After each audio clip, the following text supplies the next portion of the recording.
গেল জুন মাসে Iran Israel যখন তীব্র যুদ্ধে লিপ্ত, ইসরায়েল একের পর এক বোমা ফেলছে তেহরান জুড়ে।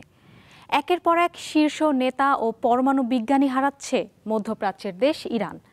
ইসরায়েলের তীব্র হামলায় প্রাণ যাচ্ছে সাধারণ নাগরিকদের। ঠিক তখন বিশ্বের আরেক প্রান্তে বসে ইরানের ক্ষমতায় বসার স্বপ্ন দেখছেন নির্বাসিত ও স্বঘোষিত যুবরাজ রেজা পাহলভি।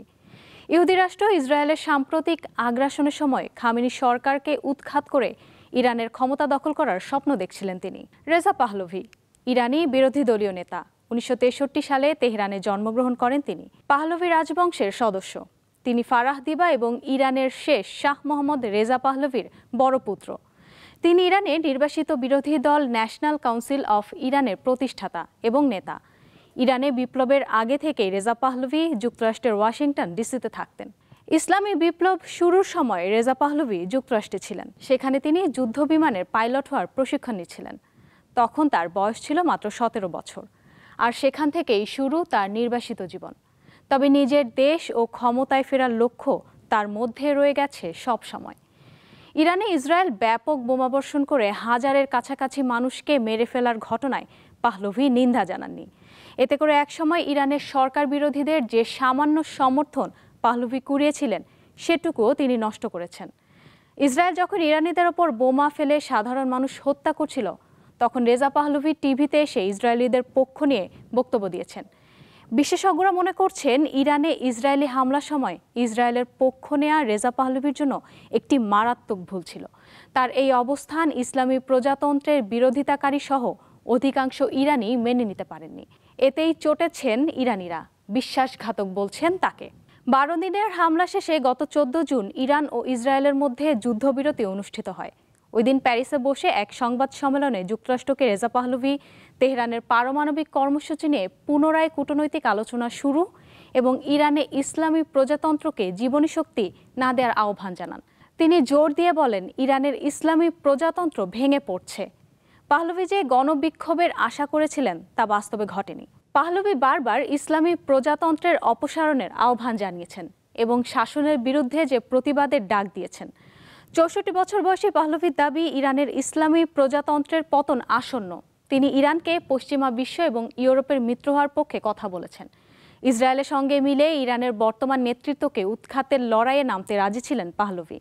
কিন্তু বেশিরভাগ ইরানি তাতে সায় দেয়নি। তার আহ্বানে ইরানের সরকার বিরোধী কোনো আন্দোলনই গড়ে ওঠেনি।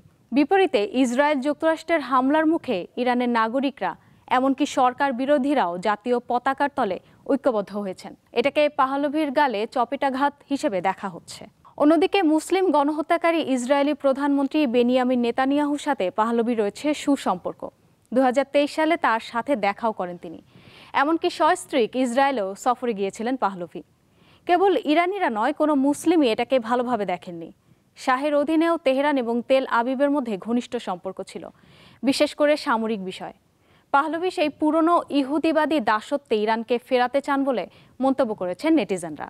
অনেক তরুণ ইরানি মনে করেন পাহলভির রাজতন্ত্র ফিরে আনার দাবিটি অবাস্তব। তিনি কেবল ইসলামী বিপ্লব বা পূর্ব ইরানের একজন প্রতীক, কিন্তু রাষ্ট্র পরিচালনার জন্য তার কোনো সুস্পষ্ট রাজনৈতিক পরিকল্পনা নেই। উপরন্তু ইসরায়েলের সাথে হাত মিলিয়ে ইরানের সাথে মীর জাফরের মতো কাজ করেছেন তিনি। ইসরায়েলের পক্ষ নিয়ে রেজা পাহলভি তার অবশিষ্ট সমর্থনটুকু হারিয়েছেন বলেই মনে করা হচ্ছে। যদিও রেজা পাহলভির প্রতি ইরানিদের সমর্থন নিয়ে নানা রকম মতভেদ বা মতপার্থক্য রয়েছে, তবুও পাহলভির প্রতি যে অল্প স্বল্প সমর্থন আছে তা মূলত ইসলামী প্রজাতন্ত্রের বিরোধিতা ও পুরনো রাজতন্ত্রের প্রতি বিশ্বাস থেকেই এসেছে। তার সমর্থকদের একাংশ তাকে পুরনো দিনের স্মৃতিকাতরতার প্রতীক হিসেবে দেখলেও বর্তমান প্রজন্মের কাছে তিনি একজন কার্যকর নেতা নন। পাহলভির নেতা তার দাদা রেজা খান ও বাবা মোহাম্মদ রেজা পাহলভির অতীত ইতিহাসও খুব একটা সুখকর নয়। পাহলভির দাদা রেজা খান ধর্মীয় নেতাদের ক্ষমতা খর্ব করেছিলেন এবং নিজ বিরোধী ও সংখ্যালঘুদের ওপর ব্যাপক দমনপীড়ন চালিয়েছেন। একসময় একটি জাতিগতভাবে এক কেন্দ্রিক রাষ্ট্র গড়ে তুলেছিলেন তিনি। পাহলভির বাবা মোহাম্মদ রেজার সময়ও এমন দমন নিপীড়ন অব্যাহত ছিল। তার আমলে শহরের ধনী শ্রেণী ও গ্রামীণ দরিদ্র জনগোষ্ঠীর মধ্যে আর্থিক বৈষম্য আরও বেড়ে গিয়েছিল। রাষ্ট্রীয় দমনপীড়ন এবং বাড়তে থাকা দারিদ্র্যই 1979 সালে ইরানে বিপ্লবের অন্যতম কারণ ছিল। পাহলভিরা দীর্ঘ ইতিহাস সমৃদ্ধ কোনো রাজবংশের উত্তরাধিকার ছিলেন না। রেজা খান ছিলেন একজন সেনা কর্মকর্তা। তিনি 1920-এর দশকে ক্ষমতা দখল করেন। 1941 সালে তার জায়গায় আসেন মোহাম্মদ রেজা। 1979 সালে ইরানি ইসলামী বিপ্লব সংগঠিত হলে দেশটিতে শাহের রাজতান্ত্রিক শাসনের অবসান ঘটে।